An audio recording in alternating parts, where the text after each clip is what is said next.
Hey everyone, tonight we start with something much less grand and much stranger than a philosopher or a conqueror: mushrooms. Fungi that grow in the dark, eat dead things, and somehow made people believe they know everything about the universe. Mushrooms have been used as medicine, food, poison, and even divine customer service by shamans in ancient times and alchemists in the Middle Ages. So, before you get too comfortable, please take a moment to like the video and subscribe. But only do this if you really like what I do here. And please leave a comment below and let me know where you're watching from and what time it is for you. It's always interesting to see who is joining us from all over the world. About 40,000 years ago, things were tough for people. You're barefoot, hungry, and one bad winter away from dying out. The menu is made up of things that don't run away quickly: roots, berries, and other things that look like they might be good to eat if you squint. That's when someone sees it, a little colorful bump on a log. It doesn't budge. It doesn't fight back. And it looks interesting. Someone, probably the dumbest and bravest person in the tribe, decides to eat it. In less than an hour, they're either dead, enlightened, or ready to fight the moon. Well done. That was the first time people wrote down an experiment with mushrooms.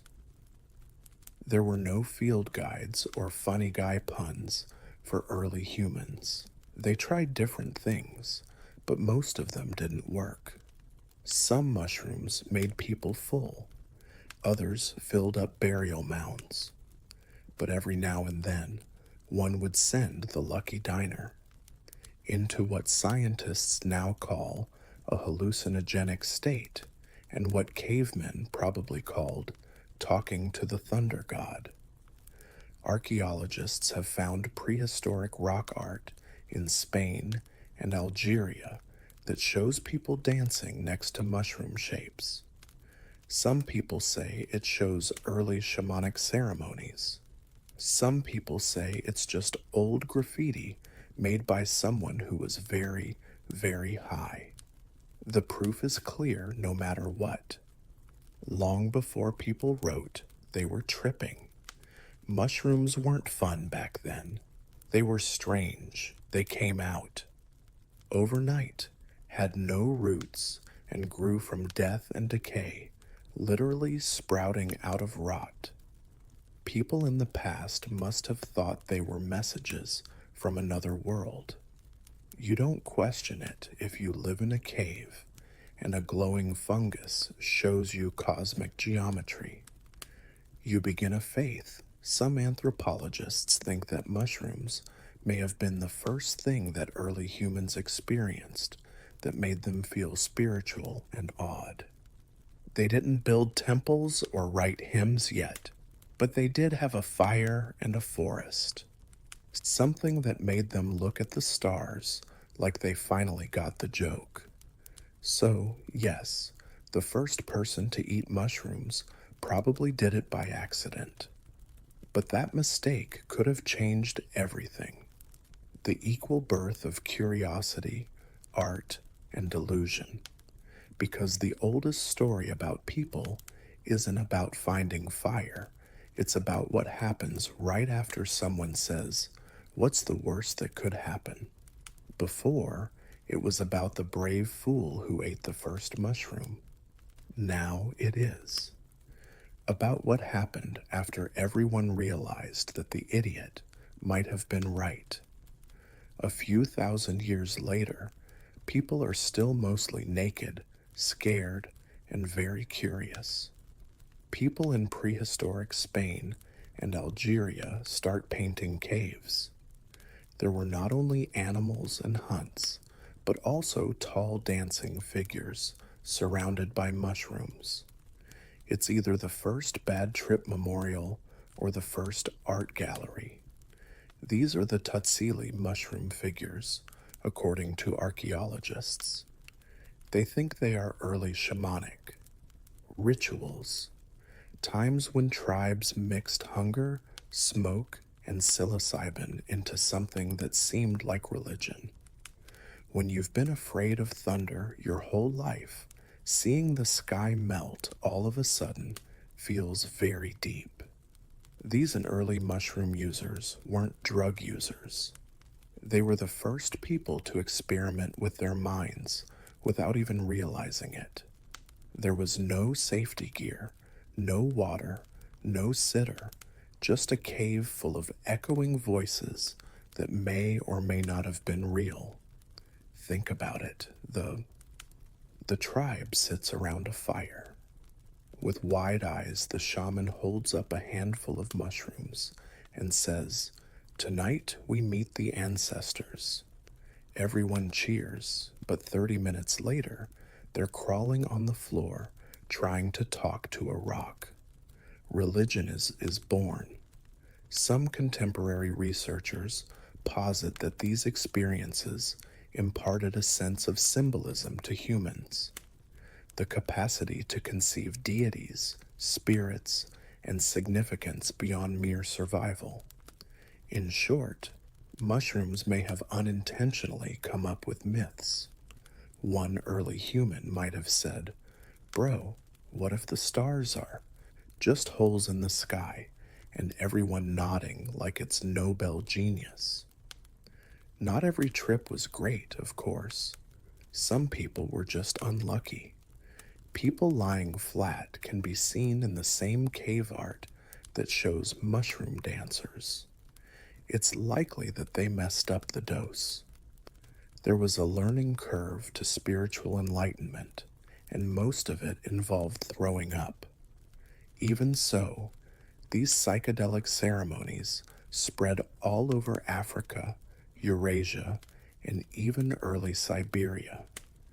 Evidence that mushrooms followed people wherever they went, whispering new truths from the ground of the forest. By the end of the Stone Age, we weren't just living in nature anymore. We were trying to figure it out one bad trip at a time. At this point, people had figured out something important. Mushrooms didn't just make the world look better, they also made it stranger, and it seems that was good for business if you were a shaman. Welcome to ancient Siberia, where there is always snow, freezing wind, and people who thought that the best way to talk to the spirit world was through light poisoning. The shamans here were the first pharmacists, therapists, and stand-up comics. A shaking, half-naked person beating a drum in 20 degrees Celsius weather. The red and white Amanita muscaria, the famous fairy tale mushroom, is their drug of choice.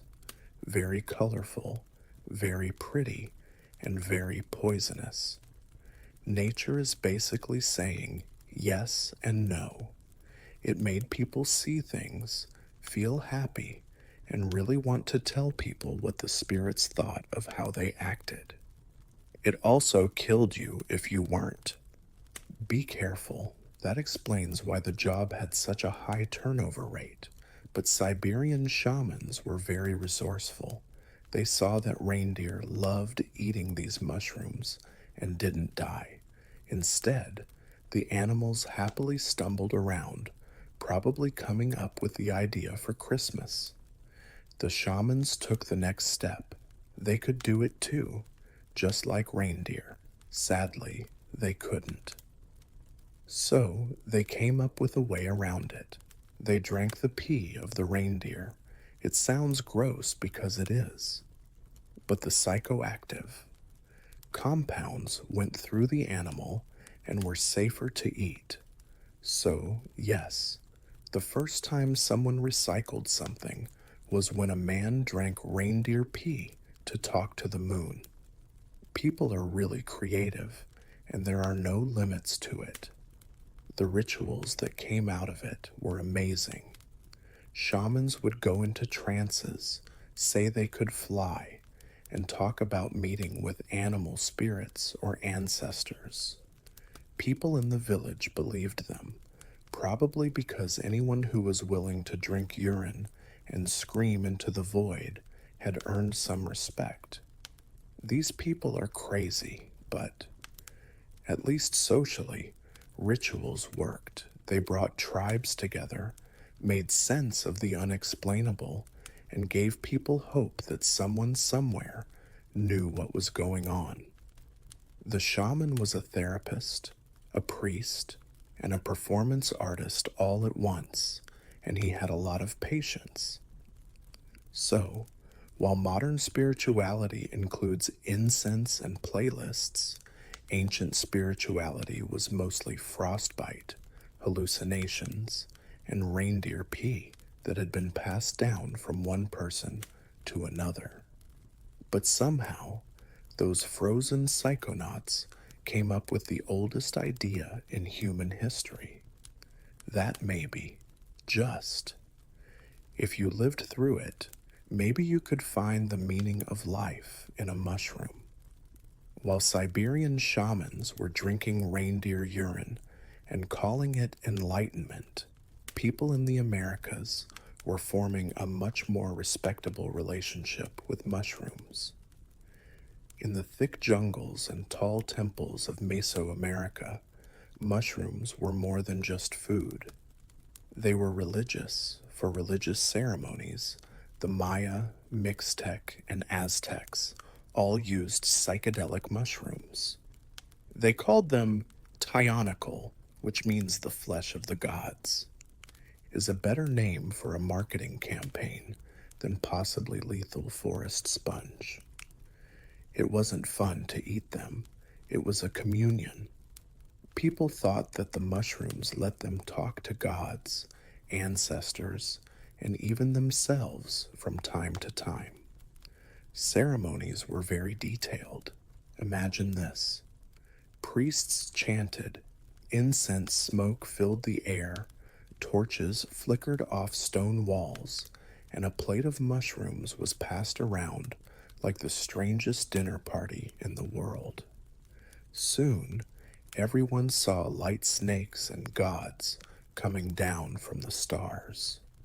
And probably regretting how much they ate, Spanish missionaries later found these rituals and called them satanic right away.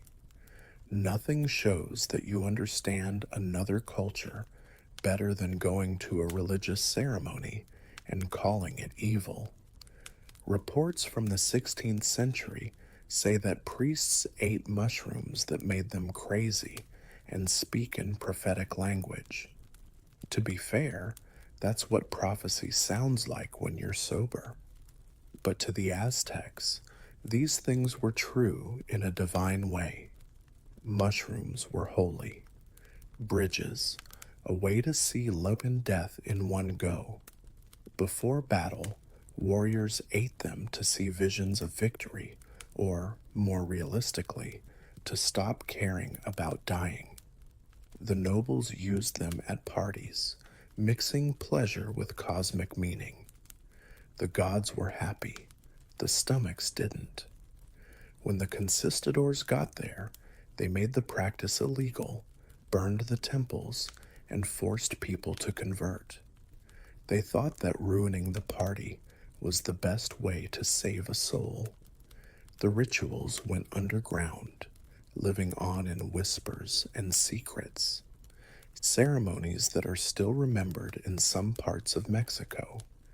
So, even though Europe was scared of mushrooms, Mesoamerica had already figured them out in terms of philosophy, spirituality, and food.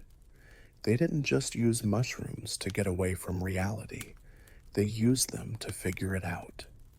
Sadly, Europe's response to the conversation was the same as always.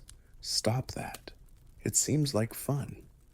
The Aztecs were talking to their gods through mushrooms, and the ancient Egyptians were busy making food and myths out of fungi.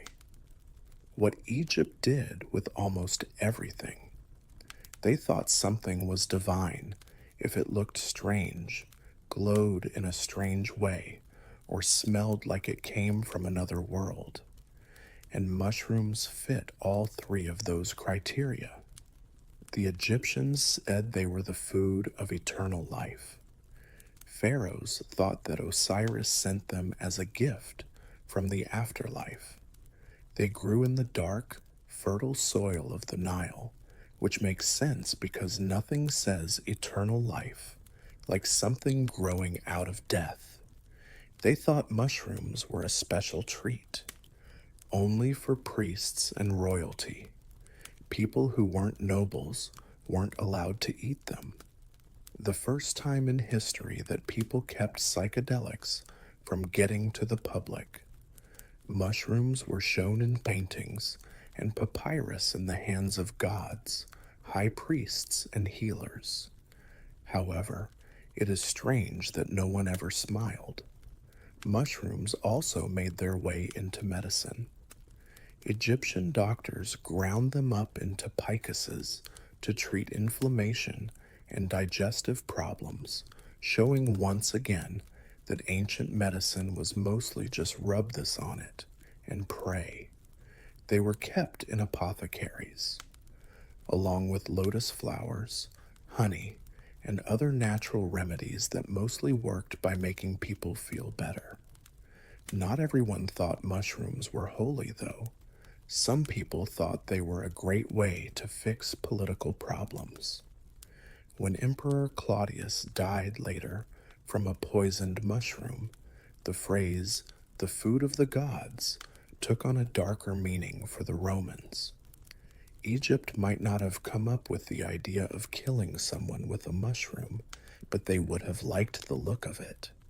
Still, the Egyptians respected fungi. Wasn't completely wrong. They saw mushrooms appear out of nowhere overnight and then disappear just as mysteriously. That cycle looked like death and rebirth to them. The same ideas that built pyramids, kept mummies safe, and came up with the idea of a pharaoh are still working from the afterlife. In true Egyptian style, mushrooms became both holy and deadly. They were a sign of eternity, but they could still kill you before dinner. They didn't know what spores, enzymes, or mycelium networks were. They only knew that if a plant suddenly grew out of the ground without any explanation, it was either a sign from God or a lawsuit waiting to happen. By the time mushrooms got to ancient Greece, people had already learned two important things. People get loud when they drink alcohol, and fungi make them act strange. So, of course, the Greeks put both of these things together and called it religion. Welcome to the Eleusinian Mysteries, a secret initiation ceremony that was so private that participants were not allowed to talk about it, which is pretty cool, because most of them were probably too drunk to make full sentences anyway.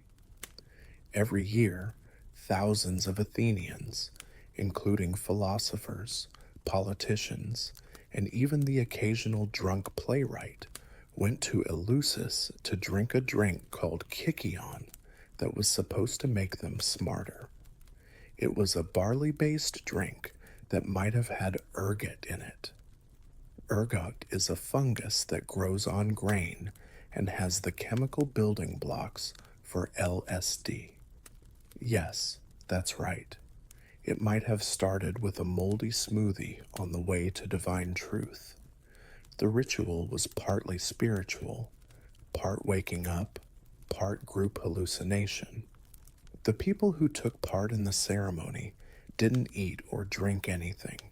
Instead, they drank kaikon and walked through tunnels lit by torches while priests shouted strange phrases about death and rebirth. By morning, everyone had come out and said they had seen the mysteries. Historians still don't agree on what that means, but the art shows that it had a lot of nudity, snakes, and vague hope. Of course, there were already a lot of people in ancient Greece who didn't need help questioning reality. Plato and Aristotle built whole careers on making people think they were students. But the mysteries went even further. They promised to let people experience eternity for themselves, or, at the very least, a great reason to miss work for 3 days. But it wasn't just drugs. It was about facing death in a world that didn't have Netflix yet. The Greeks really thought that the Kaikon ritual could get rid of fear and bring people together with the gods. It was great that it also made you see purple horses. Of course, the Romans later made it illegal. They said it was dangerous and unseemly. Happy, which in Roman terms meant fun and against the law. Most of Greece was busy coming up with democracy and geometry, but Elus was out there quietly coming up with psychedelia. And they might have been right. Thousands of people said it changed their lives. But let's be honest, finding LSD in your breakfast by accident would also be a big deal. The Greeks may have thought mushrooms were divine gateways to knowledge, but the Romans just thought that would taste great with olive oil. It was all about class. The rich people, like senators, generals, and people who owned more than one bath, all liked mushrooms. They were strange, smelled good, and most importantly, cost a lot. It wasn't about nutrition when they ate them, it was about status. The same logic still holds true when it comes to truffles and expensive water. Roman banquets were amazing displays of excess, with tables piled high with roasted peacocks, honeyed dormice, and of course, mushrooms fried in butter. People who came didn't. Ask what kind. That's because there were two kinds of mushrooms, tasty and deadly. It was like playing Russian roulette, but with better spices. The Emperor Claudius found out the hard way. In 54 CE, his ambitious wife, Agrena the Younger, served him a plate of mushrooms that were seasoned, juicy, and had a lot of poison on them. He died soon after, and Agrena calmly named her 14-year-old son, Nero, as the new emperor. Rome was sad for a short time, then added mushrooms to the list of political assassination tools right in the middle of the stairs and the dagger. After that, the Romans even gave mushrooms a name. Cibus diorum, or food of the gods, is ironic because the gods were apparently hungry for emperors. But the food craze went on. People still liked mushroom dishes, in part because they didn't want to look suspiciously sober at a party. But not all mushrooms were dangerous. Roman doctors like Dioscorides made lists of edible plants that could be used to treat wounds, ease pain, and sometimes even clean thee. Humors, which was an old way of saying cause diarrhea. Farmers used mushrooms to fertilize their fields, but philosophers argued about whether they were plants, animals, or mistakes made by God. Most Romans thought mushrooms were a sign of life's big risk.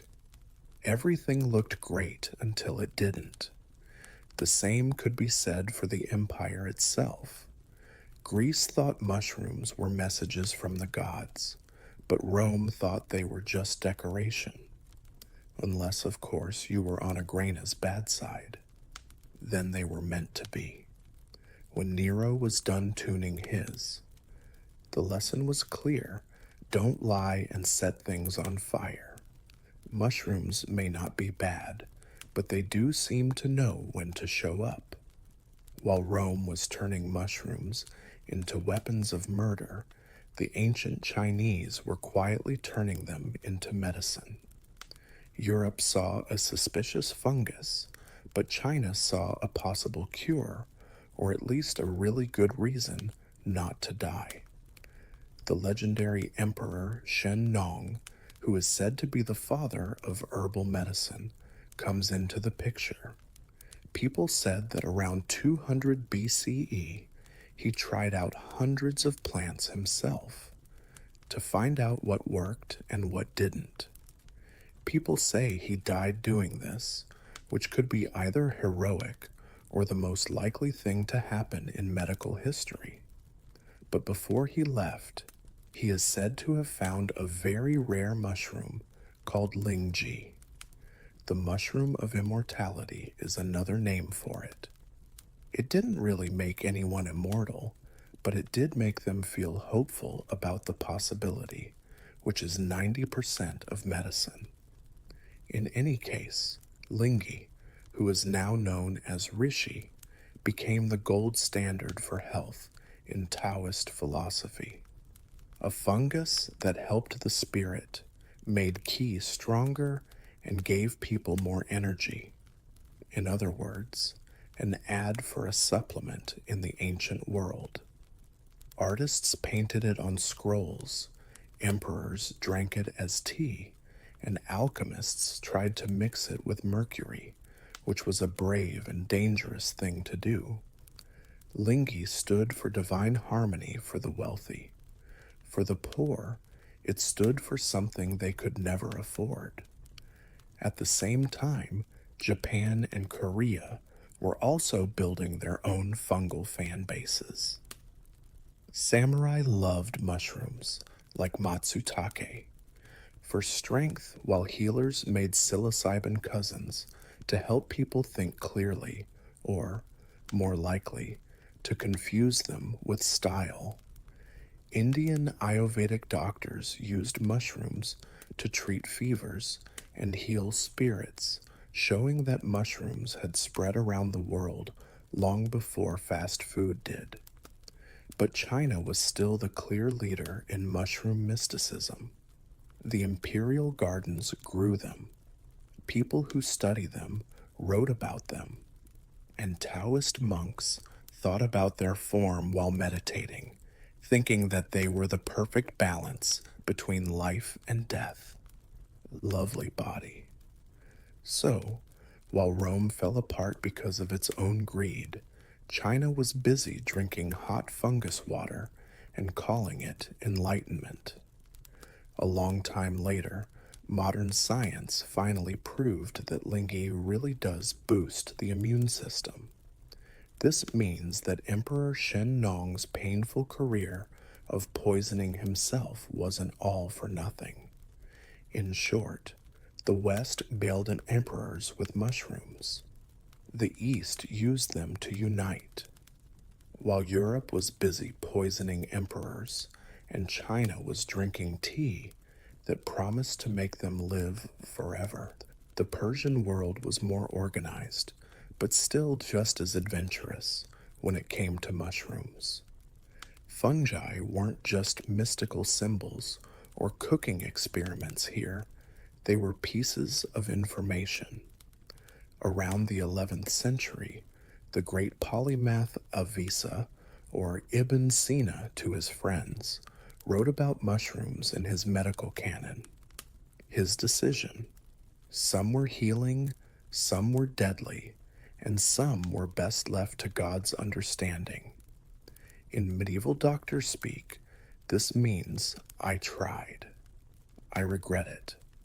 Persian doctors were some of the first to realize that mushrooms could be both a cure and a curse, depending on how much you took, what color they were, and whether your patient had recently angered the spirits. They used non-toxic plants to treat infections, ulcers, and inflammation. They often ground them into bitter pastes that mostly made you not want to be sick again. But in Persia, fungi weren't just used for medicine, they were also magical.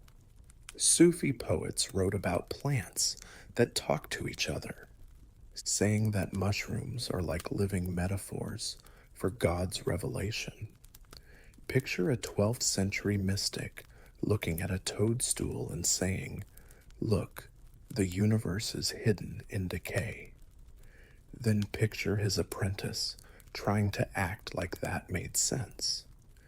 There are also signs that psychoactive mushrooms were used in ritual gatherings, like early Sufi Zika ceremonies, where people chanted, whirled, and mixed herbs to reach ecstatic states.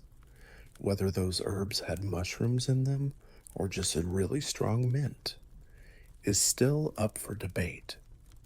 But based on the amount of poetry that was being written at the time, something was clearly going on that made people see things. The obsession only got worse because of trade routes. Persian apothecaries gathered rare fungi from the Caucasus, India, and Central Asia and put them in jars with strange notes on them that said things like strengthens memory or opens the soul. You know, the kinds of claims that wellness products still make today. So, while witches were being burned in medieval Europe for knowing what mushrooms were, Persian scholars were busy making lists of them, arguing about their moods, and sometimes eating the wrong one for science. The way the Persian Empire dealt with mushrooms was a good example of how they saw the world, a mix of logic and magic with a lot of chaos. They didn't always find enlightenment, but they did come up with the Middle Eastern version of micro-doing, drinking something strange, writing poetry, and pretending it was for research. People had been eating, worshipping, and dying from mushrooms for thousands of years. So, of course, it was time to start sharing the experience with others. The Silk Road was more than just a road for silk and spices. It was the first global supply chain for strange ideas and snacks that weren't very good.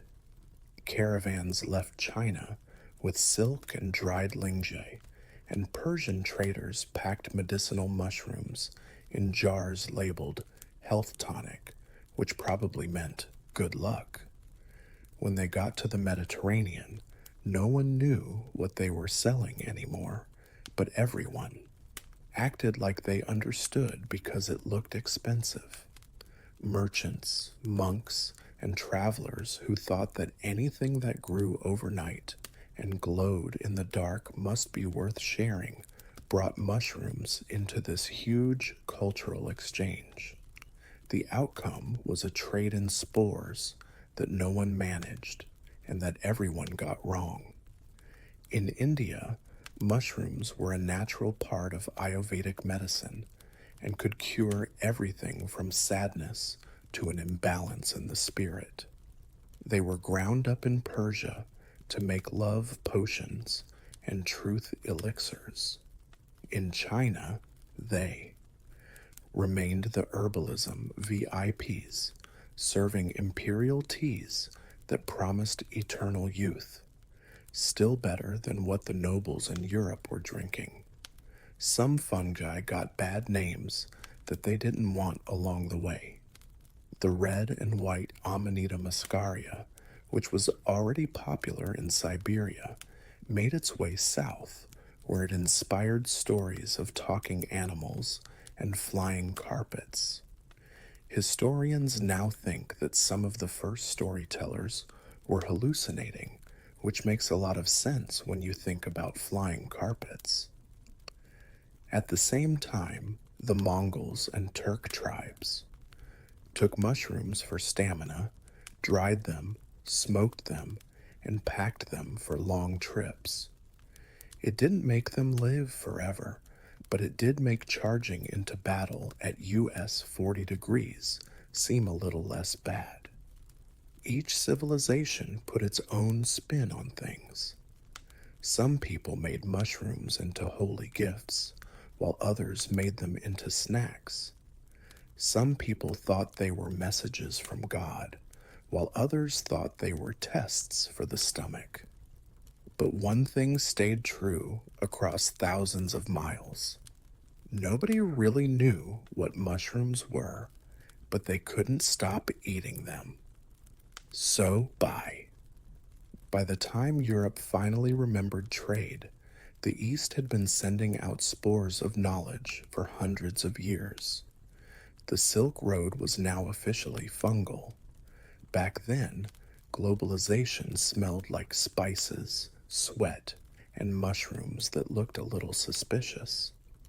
In the Middle Ages, Europe had a complicated relationship with mushrooms. The kind of relationship where you love someone but think they're trying to kill you. As usual, the church made things worse if it got bigger in. It was probably the devil's work if it was dark, came out of nowhere, or made people laugh. Sadly, this was true for most mushrooms. But not everyone read the memo.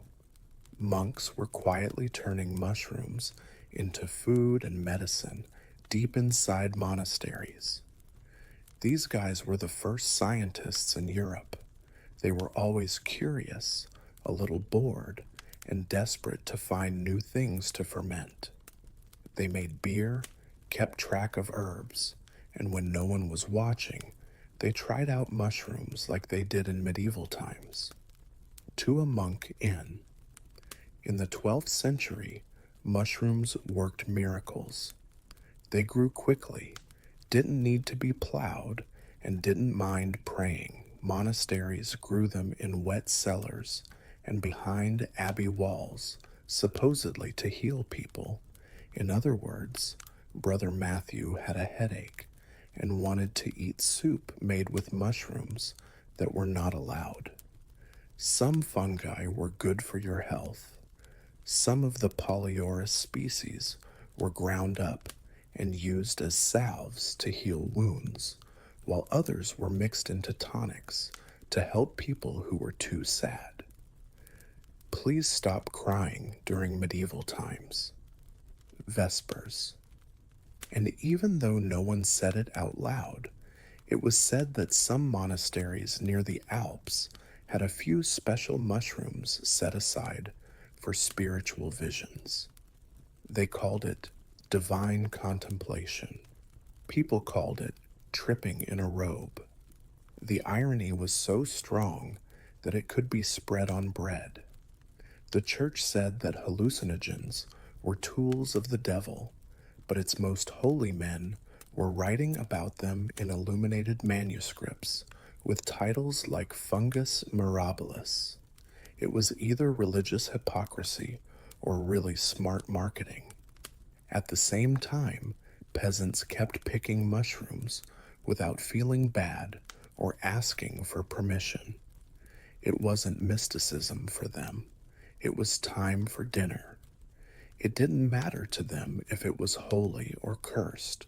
It was going in the pot if it fried well with butter. So, in a time when laughing too loudly could get you in trouble, mushrooms were Europe's quiet rebellion. Hidden under cassocks, cooking in kitchens, and written in the margins of prayer books.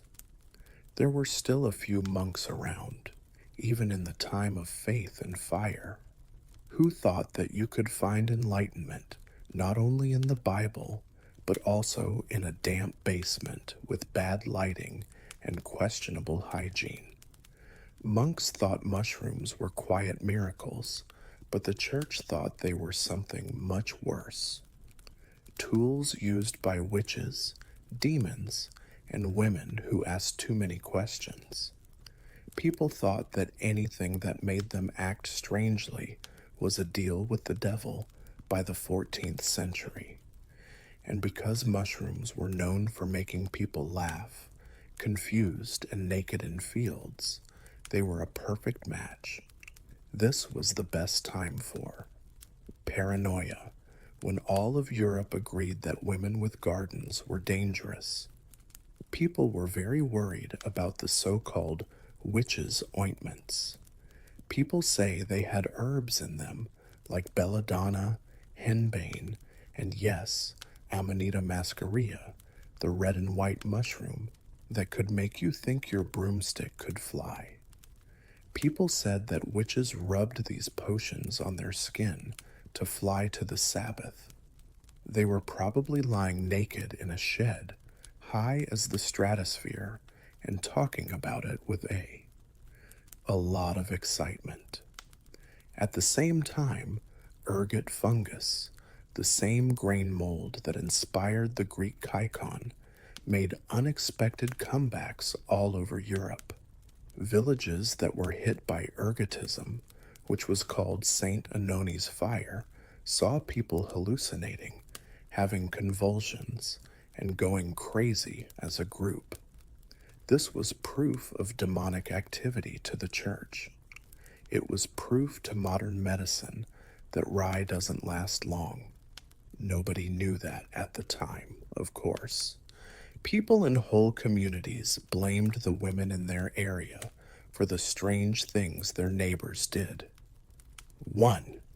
There was a naked man dancing in the market square, which was clearly witchcraft. Another person saw angels made of bees, which is definitely the devil. By the time anyone saw that the bread was glowing, the people who were accused were already tied to a stake. But people didn't just think mushrooms were connected to witchcraft because they were afraid. It was also interesting. In secret, the elites in Europe were gathering and experimenting with these evil plants. Doctors and alchemists kept them in their own gardens and called them curiosities.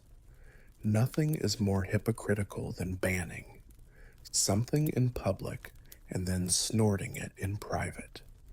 So, while peasants risked burning for eating the wrong stew, scholars were busy falling for research. That was a strange time in the Middle Ages. Public repression, private revelation, and a lot of people getting poisoned by accident. The church may have tried to make mushrooms look like gateways to hell, but all it really showed was that the devil had good taste in art. People were quietly keeping Western medicine from falling apart while the church was busy accusing every woman with a basket of herbs of being a witch. Medicine from falling apart completely. They weren't priests or academics. They were herbalists, midwives, and folk healers. The few stubborn people who knew that mushrooms could do more than call up the devil. These women and the odd bearded man learned how to do their jobs by watching others do them for years. They knew which mushrooms healed wounds, which ones brought down fevers, and which ones would send your soul on an unexpected vacation. They didn't have any relics or incense in their pharmacy. It was baskets, jars, and a good understanding of when. Not to eat anything that shone.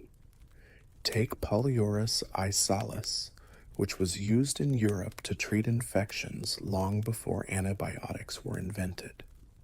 Or Fomes fermentarius, the tinder fungus that worked as both a wound dressing and a primitive bandage.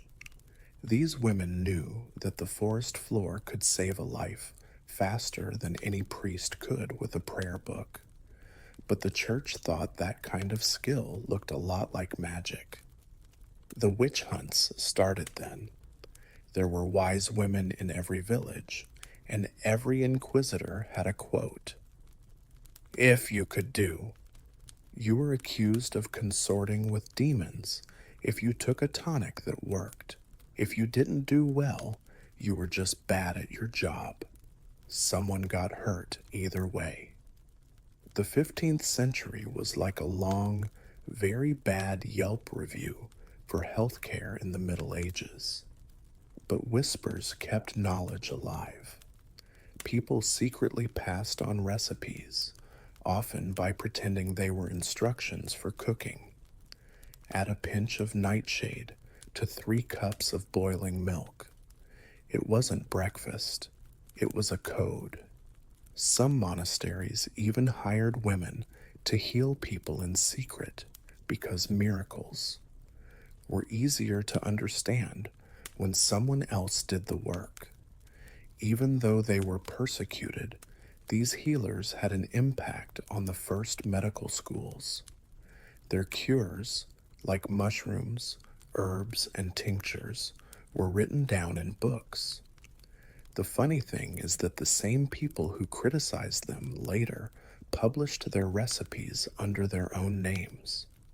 It was really ahead of its time to copy other people's work in the Middle Ages. In the end, these quiet healers brought together science and superstition. People said they were witches because they did what doctors now call clinical trials.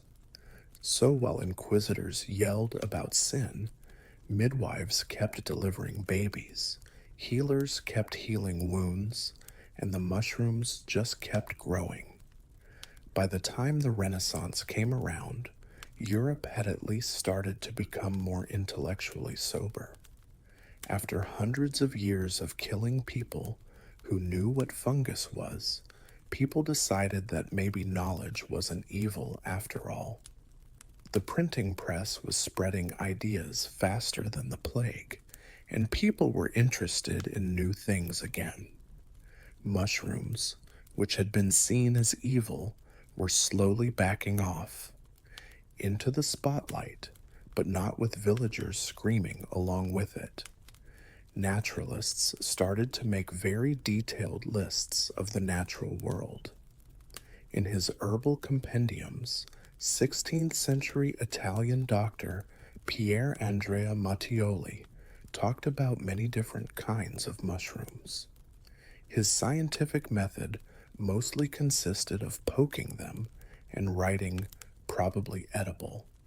It was still progress, though. Europeans finally admitted that mushrooms might not just be Satan's decorations. In the meantime, alchemists, those crazy geniuses with flasks and questionable hygiene, were interested in how fungi appeared on their own.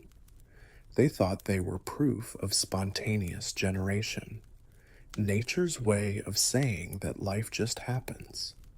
If you let bread sit in a corner for long enough, it got smarter, or at least penicillin. Alchemy was 10% chemistry and 90% hope. Mushrooms also made their way into art and symbols. Renaissance artists, who were obsessed with the hidden layers of reality, put toadstools in religious iconography and forest scenes. Some historians of art think that the red and the white Amanita muscaria even showed up in pictures of the Garden of Eden, a sly wink that implies Eve didn't eat an apple. But something much more interesting.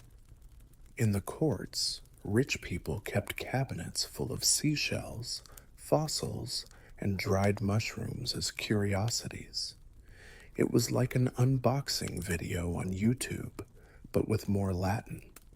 Some scientists thought fungi were plants, some thought they were animals, and some thought they were something in between. The right answer, neither, wouldn't come for another 300 years, but points for. Trying, the Renaissance spirit of inquiry opened the door that superstition had slammed shut. For the first time since ancient times, people were studying mushrooms instead of being afraid of them. They were cut up to see how they felt, drawn to see how they looked, and sometimes eaten for science with mixed results.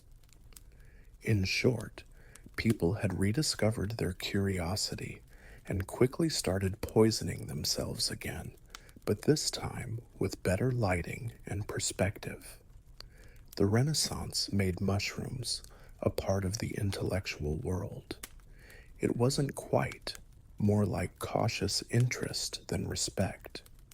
But that was still progress after hundreds of years in the cellar. By the end of the Renaissance, mushrooms had officially survived everything, including religion, superstition, and several rounds of accidentally poisoning themselves.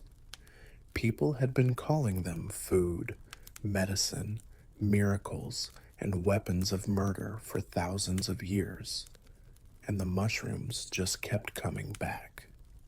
If resilience were an art form, fungi would have their own room in the Louvre, as Europe slowly entered the age of. Science started to look into areas that faith had politely ignored during the Age of Enlightenment. Microscope lenses showed that mushrooms weren't cursed plants or half-formed beasts, but something else entirely, a whole new kingdom of life. It was like finding out that your quiet neighbor is actually a member of the royal family. Naturalists like Carl Linnaeus tried to put them into groups, but his groups were not very accurate, like weather forecasts from the Middle Ages. Later, Joseph Pitton d'Ornfort, an 18th century botanist who sounded like he'd argue with anyone about anything, and said that mushrooms spread through seeds that people can't see. He wasn't wrong, but he was a few hundred years too early. At the same time, fungi were quietly changing the world in ways that no philosopher had ever thought of. They were the invisible workers of civilization, making bread, beer, and wine. Every monk who made ale owed yeast a silent debt, and every baker owed a puff of fungal chemistry. People were basically living off of controlled decay. Science had caught up by the 1800s. Mycology, the study of fungi, became a real job instead of a dangerous hobby. Doctors started using mold extracts to help people who were sick. Artists painted mushrooms not as signs of bad things to come, but as beautiful things. And for the first time, no one was put to death for having a very colorful one. Mushrooms had come back around. They are still everything at once, from ancient shamans to hallucinogens to Renaissance oddities to scientific wonders. Food, poison, medicine, and the mysteries of the universe. They cure and they kill. They feed empires and give people a place to relax and learn. They are the universe's way of reminding us that beauty and danger can be the same thing.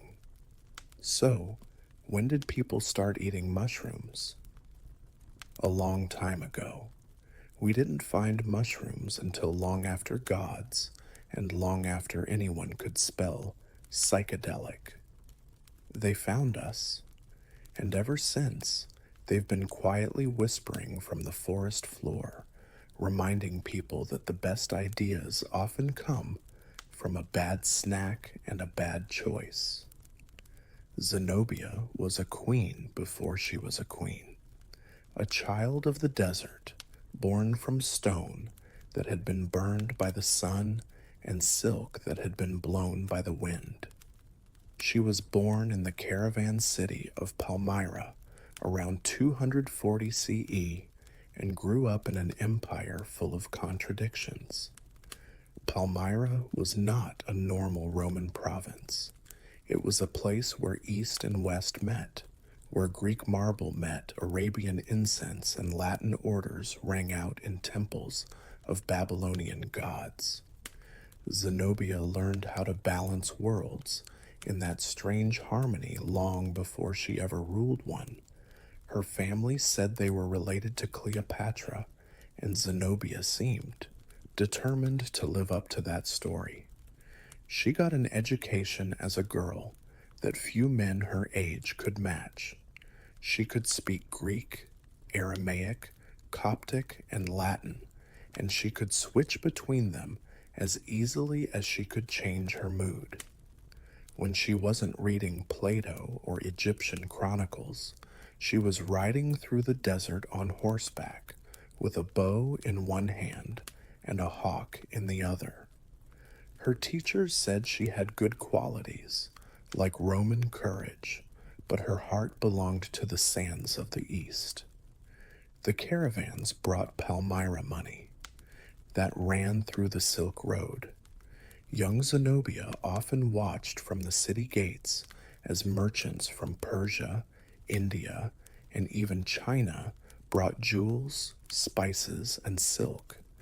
She learned about them, their languages, their manners, and their flaws. Every time we talked, we learned something.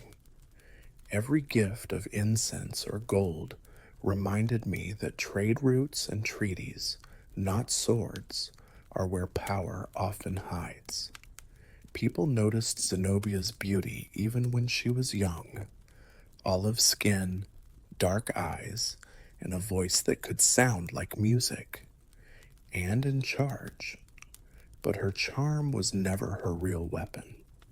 What made her unforgettable was her sharp, strategic, and dangerous mind. She never thought about becoming an empress of Rome. She wanted something more. She wanted to rule an empire from the desert heart of Palmyra, not from Rome. People around her could feel the pull of fate by the time she became an adult. The priests in the city called her Bat Zabi, which means daughter of the gods. People who didn't like her said she was too ambitious. Both were correct. Under the silk, and Zenobia was already sharpening her mind like a knife, getting ready for the day the desert would rise. Zenobia's rise to power began with her husband, Odaenathus, the warlord of Palmyra, who knew how to play the game of empire. He was everything a Roman emperor wanted in a lower level worker: loyal, cruel, and useful. Rome depended on men like him to protect the weak eastern border from Persian attacks. But Odenas didn't only work for Rome, he was better than it. The Persians made Emperor Valerian look bad by taking him prisoner. Odaenathus fought back and pushed the Persian armies deep into their own land. The Romans praised him as the one who brought the East back to life. Zenobia watched quietly, taking note of every move. Their marriage wasn't a story about a weak wife and a strong husband. It was rare for a man in the 3rd century to respect a woman's mind like Odenathus did.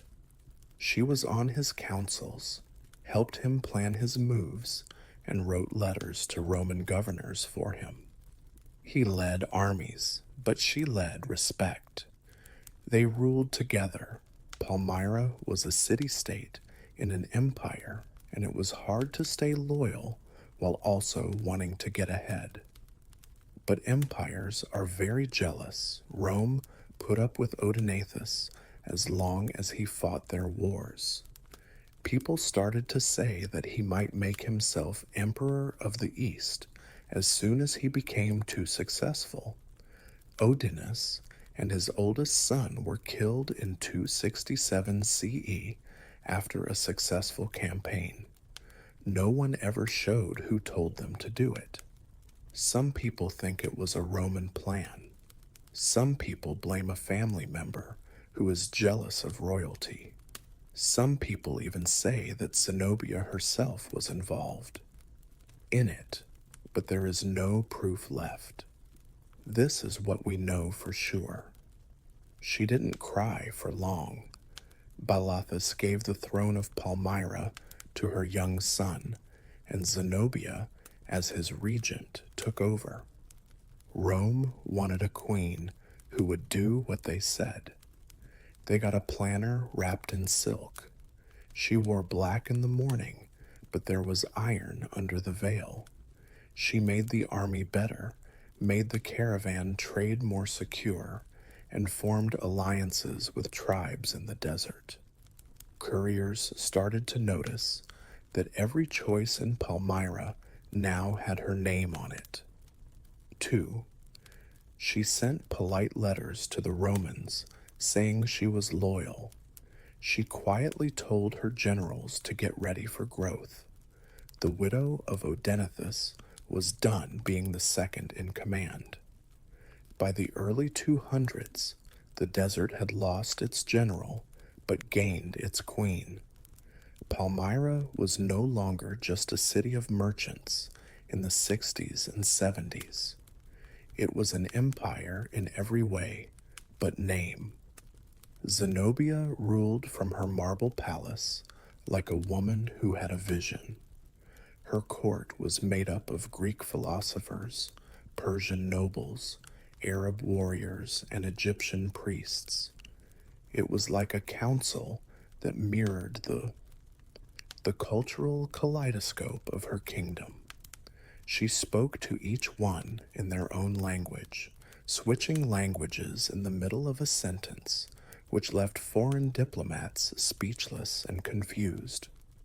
Rome had a provincial governor. There was a Nucleopatra in the east. Zenobia knew that symbols were important. She made coins with her son Velethus, wearing the laurel wreath that Roman emperors wore. She looked like Augusta, the name given to empresses. This was a polite way to get Rome's attention. For her people, it was a statement. Palmyra was as important as Rome, not less so. There were scholars in her palace arguing about Plato and soldiers sharpening their swords. Zenobia loved how it was philosophy and conquest in perfect rhythm. She spent her mornings on horseback, checking on troops, including desert tribe archers, armored cataphracts from Persia, and mercenaries from as far away as Cappadocia. Palmyra's army wasn't very big, but it was quick, loyal, and devoted to their queen. They called her the Mother of the East, Septimia Zenobia. She wasn't a showy leader. It was magnetic. People said that she ate with her soldiers, rode with them through dust storms, and went without food and water like they did. But under all this brilliance was a slow, planned rebellion. Zenobia started to rule like an empress who didn't need Rome. She set her own taxes, made her own laws, and even talked to Persia, Rome's enemy, about peace. When her advisors told her that the Romans might not put up with such arrogance, she smiled and said, "Let them cross the desert if they want to." Palmyra had become the envy of the East, rich, safe, and shining under her rule. Her city was on trade routes that went from the Nile to the Indus, and the caravans didn't pay tribute to Caesar, they paid tribute to her. Zenobia was still careful with what she said, but her actions had already told the truth all over the world. A woman sat on the throne of a new empire that had risen from the sand. By 270 CE, Zenobia's plans could no longer be kept secret by diplomacy. The Roman Empire was not strong. Like mirages in the desert, emperors came and went. But Zenobia didn't see the chaos as a tragedy. She saw it as an invitation. Her eyes turned south to Egypt, the ancient jewel of the Nile, and the breadbasket of Rome, which she thought was rightfully hers. After all, Cleopatra, who she said was her ancestor, had once ruled Egypt. To win it would not only make her borders bigger, it would make her legend last. Zenobia acted quickly when the Romans lost control of Egypt. She sent her general Zabdus and an army of 70,000 archers, cavalry, and experienced desert warriors. They moved through the Sinai like a storm of sand. Teneagino Probus, the Roman governor of Egypt, tried to fight back, but he didn't realize how strong the Palmyrene were. Alexandria fell within weeks. Egypt, the crown of the East, had bowed down to Zenobia. It was a beautiful win. A woman from outside Rome ruled both Syria and Egypt for the first time in hundreds of years. People in Antioch who sold things started to make coins with her picture on them. Poets said she was like Semiramis and Isis. Her empire now reached from the Bosphorus to the Nile. Palmyra was the new capital of the East, a city that was as rich and beautiful as Rome. Zenobia ran her new province very well. She made sure that the grain shipments were safe, reorganized trade, and let Egyptian priests fix their temples. This won over both merchants and mystics. Her people didn't see her as a conqueror, but as a liberator who promised order in a world where Rome only brought corruption. But with glory came risk. Rome could ignore one queen who was acting up on thee, but not one who was in charge of its food supply. Aurelian, the new emperor, was a soldier with strict rules and didn't like people who were free. He started getting his armies ready for a war like no other. This time, they would not be fighting barbarians, but a smart, cultured woman who had the nerve to call herself his equal. Zenobia was happy for the time being. She had taken over Egypt, stood up to Rome, and written her name in the wind of the desert. But she knew that the higher you climb the dunes, the harder it gets. The fall when the storm hits. Zenobia's empire shone like a mirage that had come to life when she took over Egypt. She ruled over lands that stretched from the Black Sea to the Red Sea from her throne in Palmyra. Her flags flew over cities that used to be loyal to Rome, from the Nile to the Euphrates. Emsa, Damascus, and Antioch. The trade routes that used to bring money to Rome now brought money to her. For a short, beautiful time, the East was all hers. She ruled with the skill of a Roman and the style of an king of the East. Her court attracted many poets, philosophers, and scholars. Her main advisor was Cassius Longinus, a Greek intellectual known for his work on the sublime. He said she was a ruler that history would envy. Palmyra grew into a cultural capital under her leadership. Its columns stood out against the desert sky like golden ribs. Its markets are full of traders from India, Persia, and Arabia. Zenobia was a paradox in and of herself. She dressed like a Roman empress, but ruled like a pharaoh. She read Homer in Greek, but made offerings to the gods of Syria. She could read Virgil at dinner and give death sentences before dessert. Her courtiers loved her. Her enemies and her soldiers were scared of her. They weren't sure if they should bow or run. But Rome was paying attention. Emperor Aurelian had put down rebellions in the west and brought order back to the legions. He heard that Zenobia called herself Augusta, put her face next to his on coins, and had the nerve to call her son Emperor of the East. To a general of the Romans. That wasn't ambition, that was a crime against the country.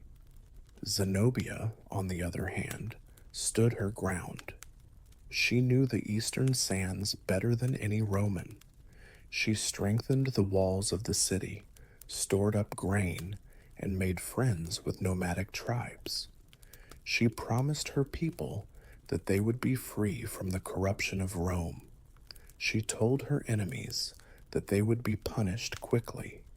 She was not the queen of Palmyra anymore. She was the ruler of an empire. Her rule was a balance of brains and bravery, silk and steel, but under the beauty of her desert court, tension curled up like a snake. Rome would not stay quiet forever, and Zenobia's empire, no matter how great it was built on the shifting sands of fate. The illusion of peace started to fade by 271 CE. Zenobia's empire was bright, but the winds in the desert carried secrets. There was a lot going on in Rome. Emperor Aurelian, a man with an unbreakable will, had already brought order back to a broken empire. He put down uprisings in Gaul and Dalmatia, brought back provinces that had been lost, and reforged the Roman machine back into something scary. He called himself Restitutor Orbis, which means restorer of the world. And to restore the world, they had to take back the East from its rebel queen. Zenobia was aware that this day would come. She had fortified Palmyra and put troops and garrisons all over Syria and Egypt, making the desert a maze of defense. Her generals, Zabdas and Zabay, were in charge of loyal soldiers who had been trained to fight quickly and smartly. But she also knew how big her problem was. Rome had legions, siege engines, and a reputation that scared whole countries. She was brave, had gold, and her people trusted her. Zenobia played her last diplomatic cards while Rome marched. She sent messengers to Persia in the hopes of forming an alliance against their common enemy. She contacted Armenia and Arabia and promised to protect them and trade with them. But when Rome is strong, kings are cowards, and her pleas didn't get much attention. She stood alone in the desert sun, the ruler of an empire that her neighbors admired but did not protect. Aurelian moved east at a terrifying speed. City. After the city gave up without a fight, choosing Roman mercy over Palmyrene anger, Zenobia knew this was not just a border battle when Antioch fell. It was a war of existence. But she still wouldn't run away. She told her armies to regroup and fight Aurelian's troops at Emme. The queen rode with the soldiers, wearing armor made of gold and bronze. Her black hair was tied up like a warrior's crown.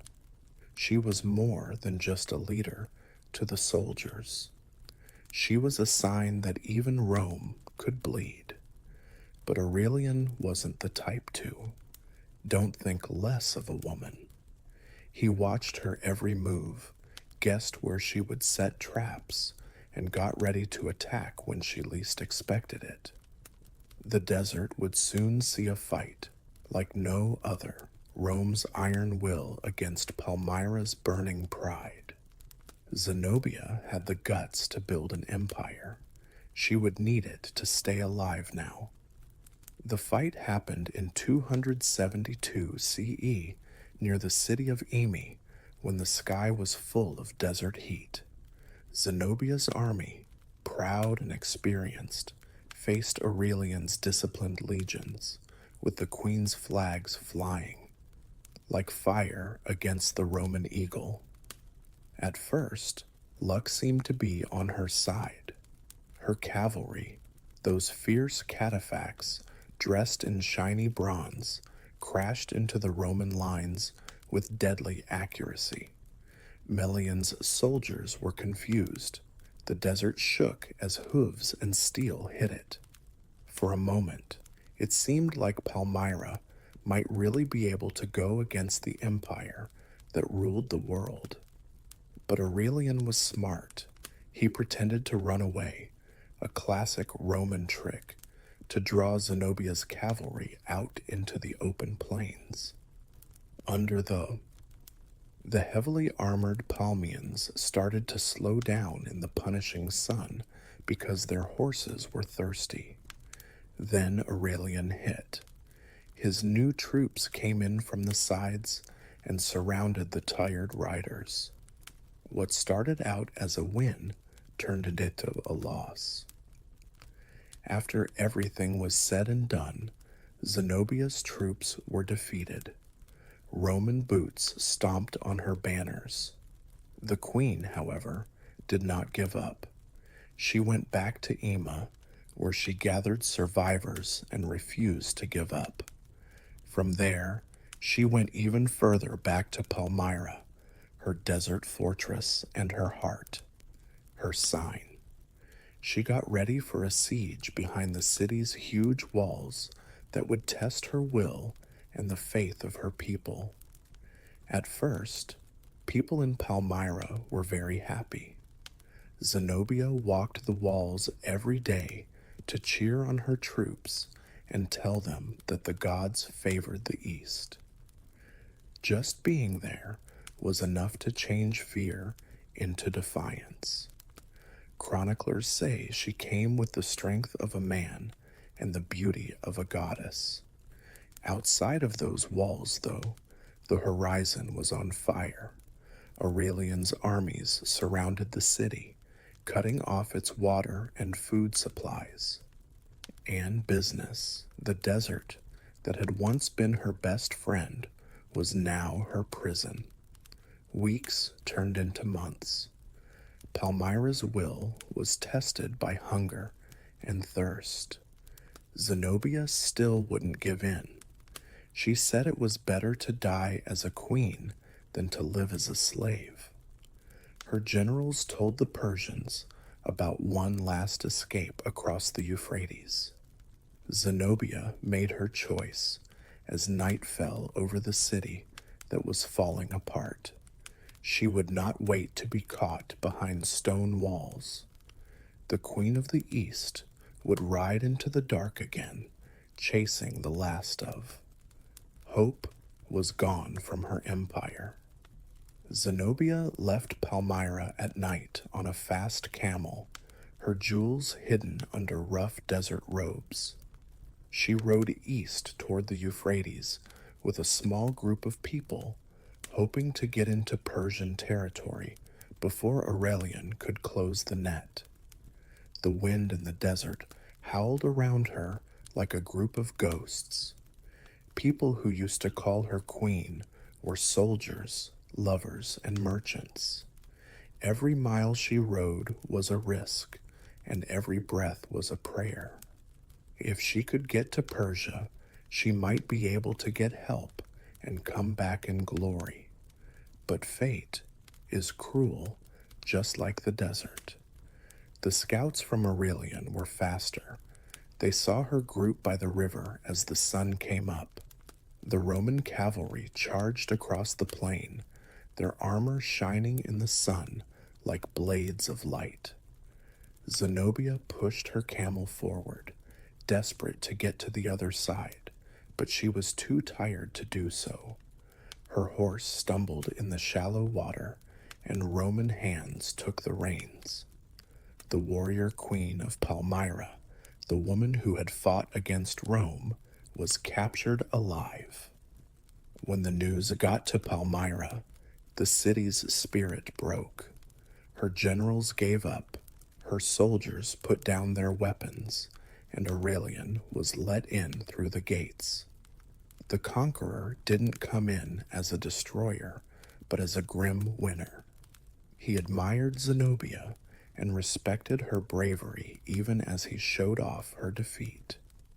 You dared a lot, he is said to have told her, and for that, history will remember you. Zenobia was brought before him in chains of gold. She wouldn't give in, even when she was in prison. Her calm, proud voice cut through the Roman tent like a knife.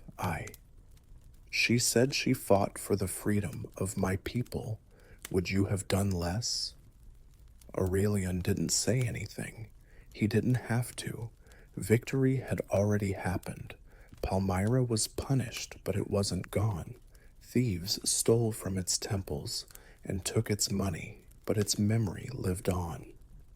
Zenobia, who used to rule half of the East, was taken to Rome, where her last chapter would be told in silence and spectacle.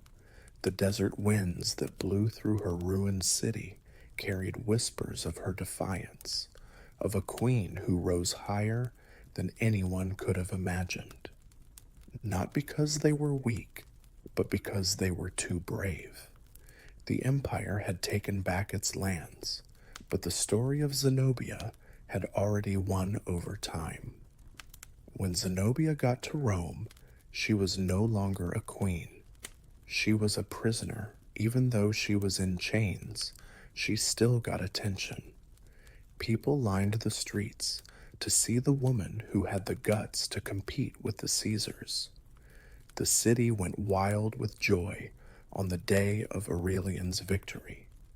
There were elephants, gold, strange prisoners, and at the center of it all, Zenobia, who was tied up in heavy gold chains. She could barely move. The Romans thought they would be humiliated, but what they saw was greatness. Her eyes stayed open. Her gait didn't waver. As she walked through the crowd that was mocking her, she looked like a queen coming back from victory, not defeat. Or Aurelian, who was always practical, knew how important a show was. Killing her would make her a martyr. If they paraded her, she would become a symbol. He let her live, though. Roman accounts say that he gave her a villa in Tibur, which is now Tivoli, where she lived out her.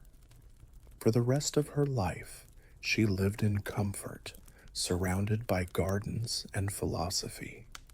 Some people say she married a senator from Rome and became a respected matron. Some people think she spent her days quietly teaching her kids about the city that used to be called Palmyra, the bride of the desert. History, as usual, won't say which version is right, but her legend lives on and still burns. Her enemies called her a rebel who went against the empire. People who liked her called her a philosopher queen, the last light of the classical world before it got dark and fell into the dark ages. She ruled with brains instead of family ties and courage instead of permission. Zenobia rode into history with a sword in one hand and a scholar's scroll in the other. At the time, women were expected to decorate thrones, not take them. Palmyra would never be great again. The sands took back its streets, its columns fell apart, and its empire turned to dust. Historians whispered Zenobia's name, poets sculpted it, and romantics painted it. She became what every conqueror secretly fears and every dreamer secretly loves. A reminder that women with vision can build empires, not just men with armies. Her story doesn't end with defeat. It ends with defiance, the echo of a queen whose bravery lasted longer than her crown. Half of the people in classical Athens, the city that gave birth to democracy, theater, and philosophy, lived behind closed doors. In the agora, men talked about justice and freedom. Women moved like shadows through private courtyards where they weren't allowed to talk about politics or public life. Athens honored freedom, but only for men. For women, being virtuous meant being quiet, modest, and hard to see. A woman from Athens was not a citizen. She couldn't vote, own property on her own, or speak for herself in court. People outside of her family didn't say her name very often. It was not polite to talk about a respectable woman in public. Her face was often hidden, and her life was based on how well she followed orders and kept secrets. But even though no one knew who she was very important. She was in charge of every home, every family, and every piece of order in the house. Her gender determined her fate from the moment she was born. A boy would be lifted into his father's arms, shown to the gods, and then taught to speak in front of everyone. A girl would be wrapped up in silence. Her education was mostly about how to take care of a home, spin and weave, raise children, and be modest. These were the skills she needed to survive in the walls. Her father would set her up. Marriage usually happened before she turned 16, and she would go straight from being under his control to being under her husband's. The law called her Kyrios, which means guardian. In Athens, a woman couldn't live without one. But the system that kept her in check also needed her. She was in charge of slaves, food, and money, raised the next generation of children in the city, and made sure her family's name stayed good. The irony was very strong. It was both left out and needed. Men talked about what would happen to Athens in the future. Women kept its present. When the city's torches went out at night, women's voices echoed softly through the courtyards, teaching songs to children, telling stories, and passing on wisdom in ways that philosophers never wrote down. People may not have seen them in public, but their ideas and morals shaped the way Athenian life was lived. They were the quiet builders of civilization, important even though no one could see or hear them. For all of its ideas about reason and Athens was built on the work of women who the city didn't want to see. For a woman from Athens, her home was her whole world, and the Guinness was at the center of it. This women's quarter, which was often deep inside the house, was both a safe place and a prison. The goal was simple: to keep women away from the outside world. A respectable woman in Athens did not walk around the streets or talk to people freely. It was her job to stay inside and protect her family's honor and her own virtue. The city valued the woman who was quiet, modest, and hidden, the exact opposite of the priestesses and courtesans who could go anywhere in public. She ruled the Guinness with quiet power. She was in charge of the family's money, slaves, and weaving, which was one of the most respected domestic arts in Athens. Weaving was not just a job, it was a symbol of being a woman.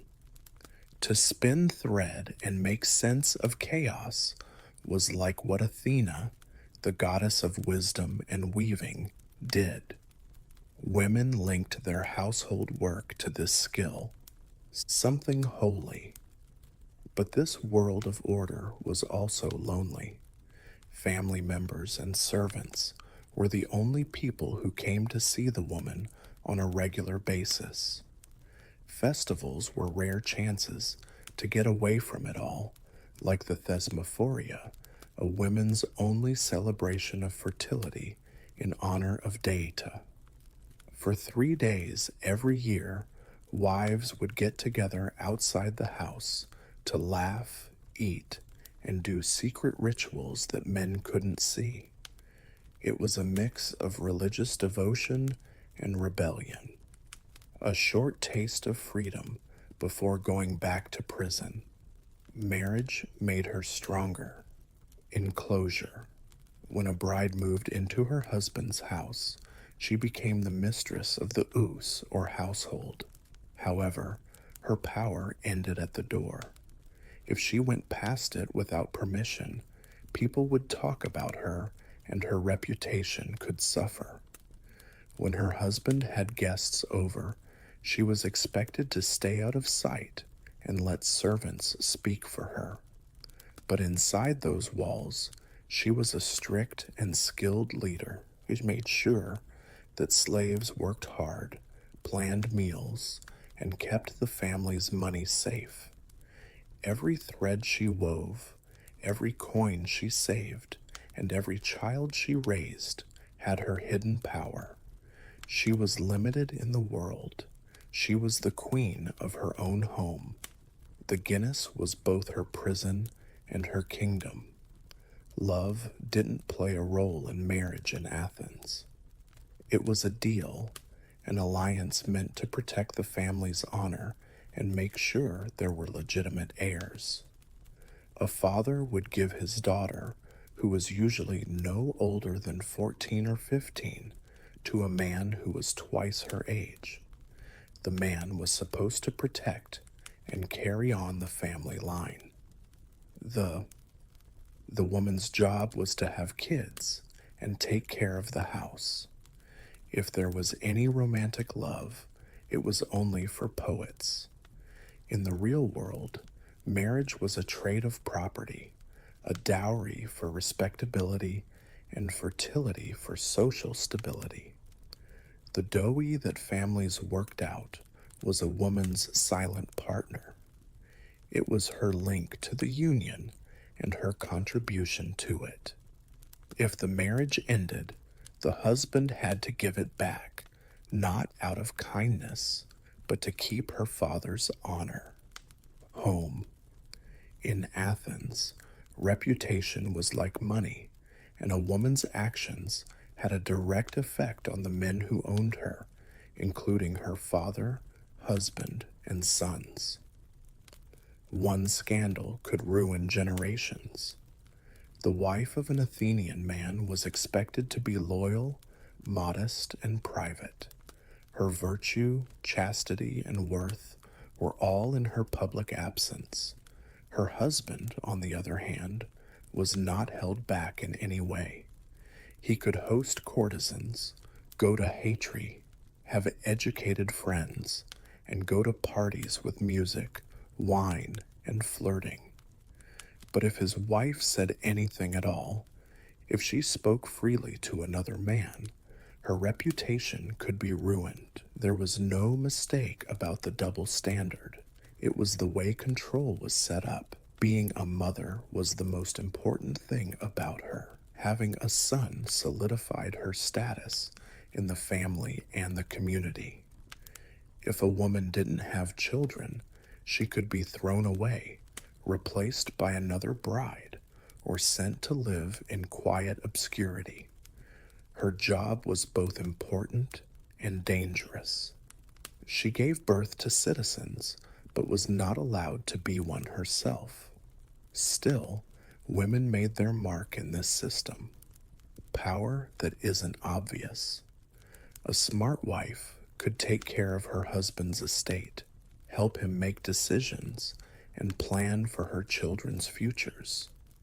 She could become essential by being smart and holding back, the quiet strategist behind the facade of male authority. In Athens, marriage wasn't about two people being equal, it was about finding a balance between being seen and staying alive. There was a woman behind every good man, even though she was invisible. She kept her dignity by being quiet and strong. In Athens's view, a woman's best. Her calling was motherhood, not for her own happiness, but for the good of the city. Having children, especially sons, was seen as her most patriotic act. Pericles, a philosopher, once said that men should not talk about a woman's glory, but every man in Athens owed his life, education, and inheritance to the woman society wouldn't name. When a boy was born, everyone celebrated his birth. His father held him up high in front of the household gods and then made him a citizen. The mother, in the meantime, they healed in silence. If a daughter was born, the ceremony was more subdued, almost like an afterthought. Girls were good for keeping the home together, but boys were the backbone of democracy. The law in Athens was clear. A child could only become a citizen if both of their parents were Athenian. Even though wives couldn't be in public life, they were still very important. Their wombs kept the palace clean. Being a mother came with a lot of responsibilities. The mother took care of her kids from the time they were babies, and education at a young age. Sons lived with their mothers and nurses until they were 7 years old. During this time, they learned stories about heroes, gods, and right and wrong. These stories, which were often told by lamplight at night, taught me more than any school could. They formed the values of the next generation before philosophy ever got to them. In the meantime, daughters were getting ready for the same cycle of home skills, modesty, and obedience. Being a mother had its own moral weight. A good mother was supposed to be wise, loyal, and able to hold back. If a child did something bad to their family, people whispered the mother's name in shame. Her goodness went beyond her home. It set the moral standards for Athenian society. But even though this was a sacred duty, women had no say in what would happen to their children's legal cases. Fathers could abandon infants they considered undesirable, a sad choice made without the mother's permission. Her job ended where care and the law met. Even after she stopped talking, her influence stayed strong. Her songs changed people's lives. Her discipline shaped soldiers. Her kindness made philosophers more open-minded. Athens didn't let her speak in the assembly, but she spoke through the years. Every person who once rested in her arms held some of her wisdom. Every free man in Athens was proud of his education, but every woman was quietly left out. To get ready to be citizens, boys learned about music, philosophy, and rhetoric. Girls learned how to be obedient, save money, and be invisible. A boy's mind was ready for a fight. A girl's was shaped for privacy.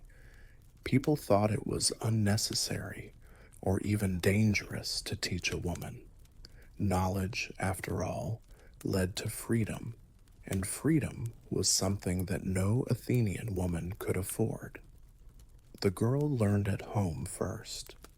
Her mother or nurse taught her how to run a household, spin wool, bake bread, mix perfume, and take care of servants.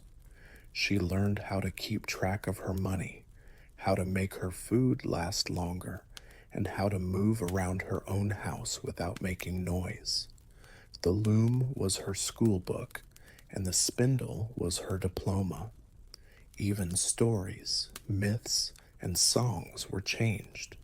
From a moral point of view, the message was always the same: being modest, holding back, and being quiet.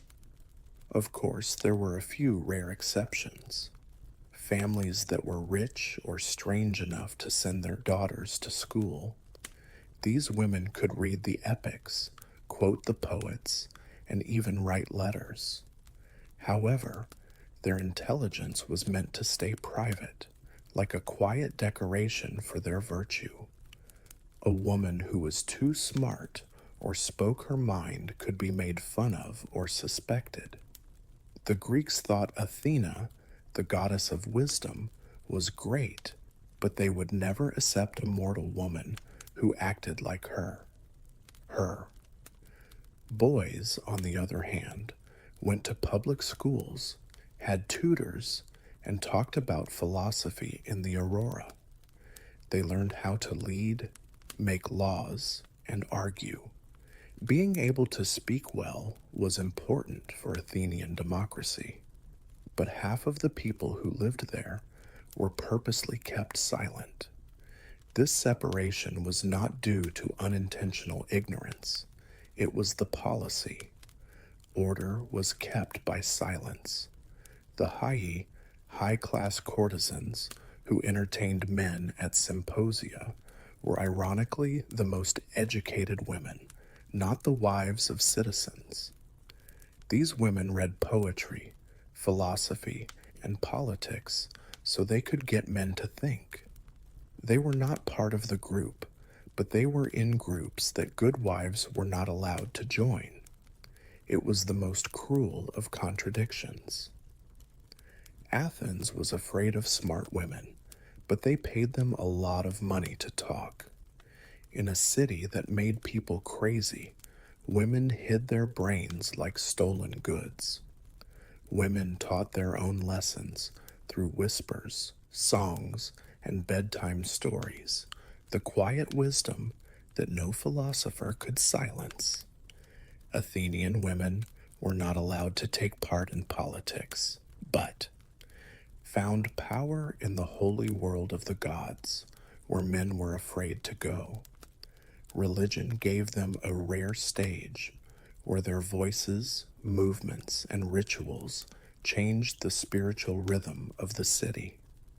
Women were not shadows in temples and at festivals. They were links between the human and the divine. Being a priestess was the most respected job a woman could have. Priesthoods had real power and respect, unlike civic offices that women couldn't hold. The priestess of Athenopolis at the Parthenon was one of the most powerful people in Athens. Generals went to him for advice, citizens respected him, and the state paid him. Her words could bless armies or curse choices. In a world where men made laws, she made sense of them. During religious holidays, all women, rich or poor, could get away from their homes for a short time. During the Zmaphoria, wives secretly got together to honor Deita, the goddess of fertility and harvest. They owned the city for 3 days. They ate, joked, and did ancient fertility rituals, freely talked about marriage, men, and having children. Husbands were not allowed to come. It was a mystery to men. It was freedom for women. Other festivals, like the Panathna, let women take part in civic life in a symbolic way. They made the peplo, a holy robe for the statue of Athena, out of piety and pride. When the finished garment was carried in a grand procession to the Parthenon, it was both a religious offering and a way to show that you were there. Women may not have spoken in the assembly, but their work decorated the goddess of the city. religious roles made it hard to tell the difference between men and women.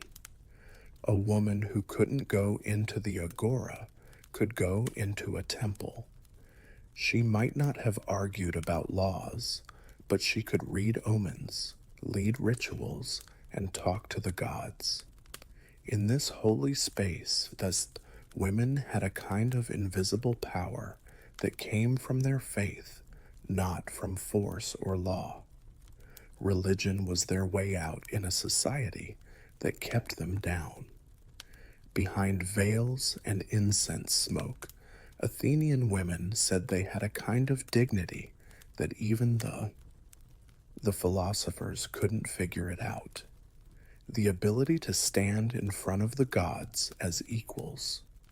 The Athenian wife was expected to be quiet, but the courtesan, or Hera, was known for her voice. Athens separated its women into two groups, those who were respectable and those who were desirable. The wife kept the house safe. The courtesan made the symposium lively. One was supposed to be virtuous, and the other was supposed to be smart. And yet both roles showed the same thing, that a woman's worth was always seen through the eyes of men. Wives who were respectable stayed behind the walls of the ooze, taking care of servants and kids that only family members saw. The heterae, on the other hand, were smart, funny, and knew a lot about politics. They went to parties, talked about philosophy with poets and generals, and even had a say in decisions made over wine. Men who made their wives quiet during the day were eager to talk to Hittite after dark. It was culture that was really hypocritical. Aspasia of Miletus and other women like her became famous among these women. She was Pericles' partner and held parties for the smartest people in the city, like Socrates, Anaxagoras, and others. All the men who said they valued wisdom but didn't give it to their wives. People loved and hated Aspasia. People admired her for being smart, but they also hated her for being smart. Her existence showed that Athenian men respected smart women, but not when they were their own. It wasn't easy to be a hetaira. Freedom cost something that was real. She could make money, own land, and travel, but she could never marry an Athenian citizen or have a legitimate child. Heirs, women of good character, envied their freedom. Men wanted to be with them. People in society looked down on them. They were on the line between being admired and being ashamed. The difference between a wife and a courtesan showed Athens' great paradox. The city that built the Parthenon, a temple to wisdom, thought that a woman's mind was dangerous unless it was safely hidden or publicly shamed. The wife was there to protect the family line, the courtesan to amuse the mind. Both worked for the palace, but in different ways. Behind closed doors, or along with silver goblets, women had a bigger impact on Athens than its laws allowed. One took care of the house, and the other took care of the talk. They were both parts of the city's divided soul, reason and restraint, love and control, intelligence and invisibility. Men wrote the laws of Athens for men, and they were against women who went beyond what was allowed. An Athenian woman could not speak for herself in court. She was legally invisible, like a piece of property that her father gave to her husband. Her curious spoke for her, made deals in her name, and even made decisions about her future. The city that was proud of its freedom treated women like they were always minors who needed to be watched. Adultery was the worst crime a woman could commit, not because it betrayed love, but because it put legitimacy at risk. The wife of a citizen was the one who inherited. If people doubted her loyalty, they also doubted the purity of the family line. The law said that a husband could kill an adulterer without going to court. The but the wife had to deal with social death, divorce, exile, and shame. Her lover died very quickly. She died slowly because of whispers and being alone. Men could be flexible about their moral standards. They could go to courtesans, have concubines, or have affairs without losing their honor. People thought their pleasure was normal. Women's desire is dangerous. Philosophers rationalized this disparity through logical absurdity. Aristotle said that women were not full men. They were emotional, impulsive, and needed rules. Even Plato, who he dreamed of a city where everyone was equal in his republic, but he only put his ideals into practice in theory. In Athens, freedom was a luxury for men. The gossip circle and the courtroom worked together to keep things in order. Scandals spread faster than the law. A woman who is accused of doing something wrong might never go to court, but rumors could ruin her reputation. In a culture that valued honor, shame was the most powerful weapon. Silence was both a way to protect yourself and a punishment. But even in this cage of laws, women learned the rules well enough to bend them. Some people turned to religion for comfort. Some people ran their estates with the help of trusted slaves or sons. A smart widow could keep her property safe and have an indirect impact on politics. The system was meant to keep them in check, but it also depended on them following the rules, which gave them power. The law said it defined morality, but morality was often just a way to control people. Justice was the basis of Athens, but silence was what held it together. The quiet of women whose self-control kept the city looking like it was in order, not broken. Even though they were invisible, Athenian women were the quiet builders of the city's strength. The men of Athens built temples and talked about philosophy, but women were the ones who kept the rhythm of everyday life going. They worked, fed, gave birth, mourned, and remembered. Their contributions were so deeply ingrained in society that they became invisible and were seen as just tradition instead of power. Every home in Athens was an ecosystem that depended on women to keep it running. Women organized the servants and kept, managed accounts, grain, and made sure that estates went smoothly from one generation to the next. Wives took over as heads of the household when their husbands went to war or trade. They dealt with merchants and supervised the farmhands. The economy of the city depended on women's work that no one saw, just like it did on men's business in the agora. It was very ironic. Athens said that freedom made a person civilized, but civilization itself depended on the work of women who were not free. But in myth, their power became clear. Athena, the goddess of thee. She was a goddess of wisdom and war, and she was an immortal woman who showed men the virtues they claimed as their own.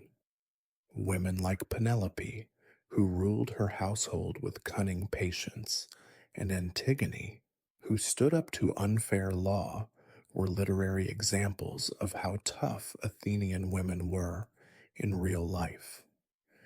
Men's stories that they told to pass the time often showed the strengths they said women didn't have. Even the beautiful reliefs of goddesses and priestesses that decorated the Parthenon were a quiet confession. Men might carve marble, but they made women live forever in it. Every woven peplo, every home shrine, and every whispered prayer connected women to the cultural heart of Athens. By the end of the classical period, the cracks in this silence started to show. Philosophers talked about virtue, dramatists challenged authority, and playwrights like Euripides gave women sharp tongues and even sharper minds. The walls of the city might keep its women inside, but its stories could not. Myth, art, and memory gave them a voice that history couldn't take away. In the end, Athenian women were